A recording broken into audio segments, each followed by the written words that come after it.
Hello, anyone who's watching, welcome back, or welcome if you're new here.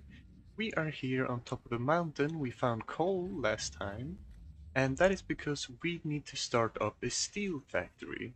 Unfortunately, these two rocks over the waterfall is off the world grid, but that didn't stop me in the past, and it won't be a hindrance now because we want the scenic location for the steel factory. Water extractors are quite big, but the water here should be deep enough. If you know, you know. If you don't know, well, you'll see later, I guess. For steel, you need coal, which we have some on this mountain, and iron, there are some down there. Last time we constructed a number of geothermal generators, and to bring that power around, we unlocked expanded power infrastructure. But those buildings need steel, so here we are. More specifically, I chose this location because 1. The scenery is great, a nice lake on one side and a great waterfall POV view on the other. Then 2. It's near a really good coal and iron, 3 pure coal nodes here and 3 pure iron nodes in the dale down here. And 3. This is just by extractable water, which we'll use later, although water extractors are unlocked with coal power, which we haven't done yet. Blueprint time. So we need steel parts, steel beams, steel pipes, and later we get encased industrial beams. Encased industrial beams require concrete too, but we don't have those yet, so that's a problem for later. Steel beams are used for power towers and power storages, and it makes versatile frameworks, which is for the space elevator. Unlocking Mark III belts requires steel beams and steel pipes. Steel pipes we also need for explosives and other parts like SAM fluctuators and stators. Now that we have the end of the line, let's start at the beginning. As established, we have 3 pure coal nodes and 3 pure iron nodes. A pure node gives 120 of its resource, Mark II miners doubles the output, and Mark III doubles it again. At the moment, we only have Mark I, but we want to build for at least Mark II, so 240 per node. I will put that value in parentheses. All these values are counted per minute, so I'll mark down that too. We have 3 nodes giving us a total of 360 of both iron and coal.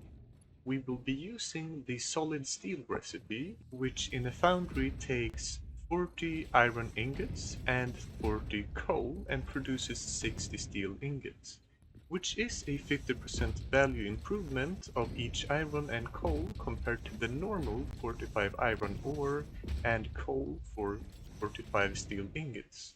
The keen observer noticed that our recipe requires iron ingots while the default recipe requires ore. So, step 1. We need to turn our iron ore into ingots. Our fastest belts, Mark II, transport 120 items per minute, which is keeping pace with our fastest miners, so we have one conveyor line for each node. One smelter takes in 30 ore and makes 30 ingots per minute. We have 360 iron ore coming in, meaning we need 12 smelters, later expanded to 24. Each conveyor is split between 4 smelters.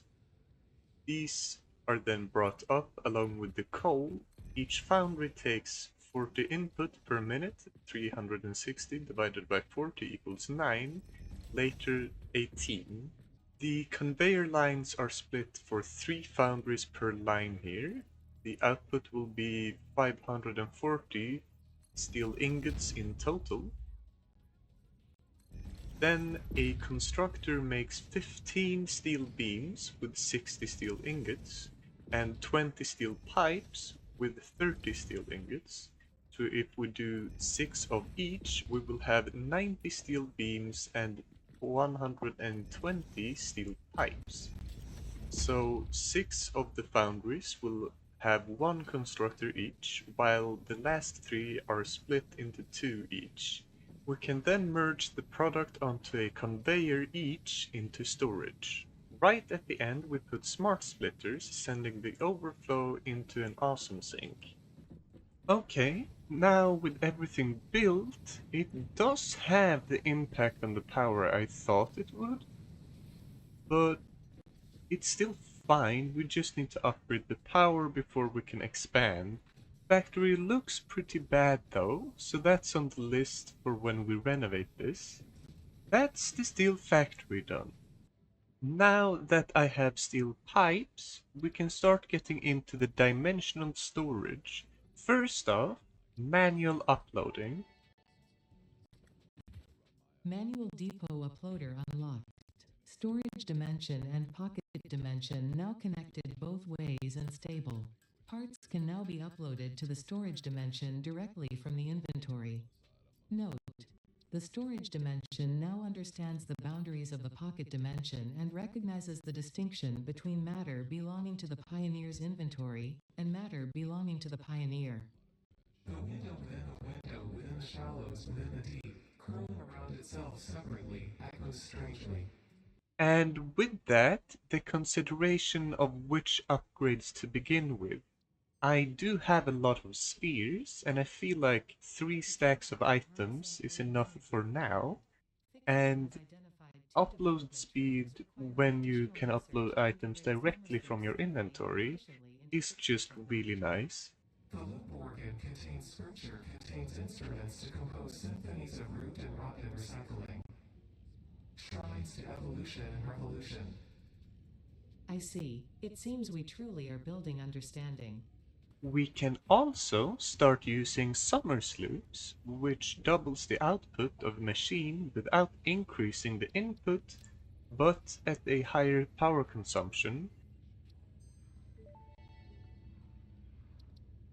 Production amplifier unlocked. Every single manufacturing and smelting building will be backwards compatible with this new technology. These buildings can now have a summer sloop embedded to increase resource output without requiring more input, at the cost of greatly increased power consumption. Flow cycles within flow cycles make explosions into temples and explosions into temples. The spin sphere of woven windows. Each tiny body contains tighter bodies until line layers fold into curves which folds into threads which weave a tapestry. A song of light and leaf and flower, a dance of matter clouds and... I think they're trying to explain energy to matter conversion theory, but you do not need to understand it to do your job. I'll just mute them for you so you can continue your mission. I, however, will be taking notes. This is fascinating material. So finally we can start getting some power shards. I saved basically all our slugs, so we get double the shards. 2 more geothermal generators, and I can use power towers to connect it to the grid now. We have researched dimensional storage and started building our power towers. And the third thing we wanted steel for was Mark III logistics for faster belts. So let's do that. Uh, I should have the stuff in the depot.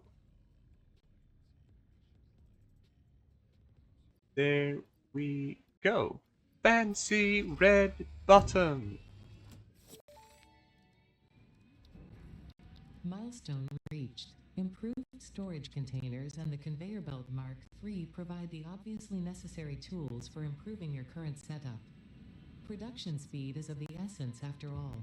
So work hard. Work as if every person you have ever or will ever love is depending solely on the choices that you make. Because they are.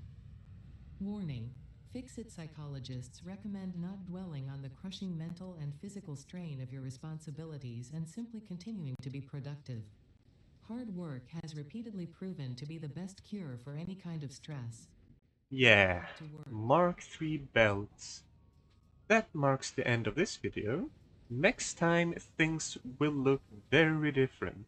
Until then, take care. Bye bye.